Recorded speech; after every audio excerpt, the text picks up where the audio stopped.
മുണ്ടക്കൈ ഉരുൾപൊട്ടലുമായി ബന്ധപ്പെട്ട കേന്ദ്ര സഹായം നേടിയെടുക്കാൻ ഒറ്റക്കെട്ടായി നിൽക്കണമെന്ന് മുഖ്യമന്ത്രി പിണറായി വിജയൻ. പാർലമെന്റിന്റെ ശീതകാല സമ്മേളനത്തിന് മുന്നോടിയായി വിളിച്ച എംപിമാരുടെ യോഗത്തിലാണ് മുഖ്യമന്ത്രി ഇക്കാര്യം ആവശ്യപ്പെട്ടത്. സംസ്ഥാനത്തിന് ധനസഹായം നൽകുന്നതിൽ കേന്ദ്രം വിമുഖത കാട്ടുന്നുവെന്ന് മുഖ്യമന്ത്രി യോഗത്തിൽ കുറ്റപ്പെടുത്തി.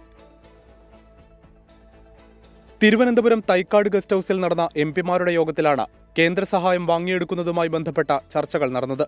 അർഹമായ സഹായം വൈകുന്നതിൽ പ്രതിഷേധം അറിയിക്കണമെന്ന് മുഖ്യമന്ത്രി യോഗത്തിൽ ആവശ്യപ്പെട്ടു. ആവശ്യങ്ങൾ കൃത്യമായി കേന്ദ്രത്തെ അറിയിച്ചിരുന്നു.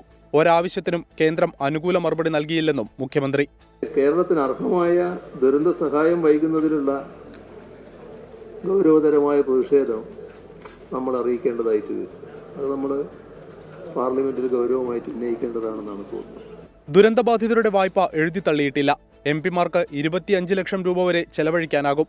ആവശ്യത്തിനു വേണ്ടി ഒറ്റക്കെട്ടായി നിൽക്കണമെന്നും മുഖ്യമന്ത്രി. നമ്മുടെ സംസ്ഥാനത്തുള്ള എംപിമാരും മറ്റ് സംസ്ഥാനങ്ങളിൽ നിന്ന് എംപിമാരായിട്ടുള്ള കേരളീയരും ഒറ്റക്കെട്ടായി നിൽക്കണമെന്നാണ് അഭ്യർത്ഥിക്കാനുള്ളത്. മൂലധന നിക്ഷേപം 1542 കോടി കേന്ദ്രത്തിൽ നിന്നും വാങ്ങിച്ചെടുക്കണമെന്നും മുഖ്യമന്ത്രി ആവശ്യപ്പെട്ടു. വിഴിഞ്ഞം ഗ്യാപ് വയബിലിറ്റി ഫണ്ട് കേന്ദ്രം വായ്പയായി അനുവദിക്കുന്നത് തിരുത്താൻ എംപിമാർ സമ്മർദ്ദം ചെലുത്തണമെന്നും മുഖ്യമന്ത്രി പറഞ്ഞു. 24 തിരുവനന്തപുരം.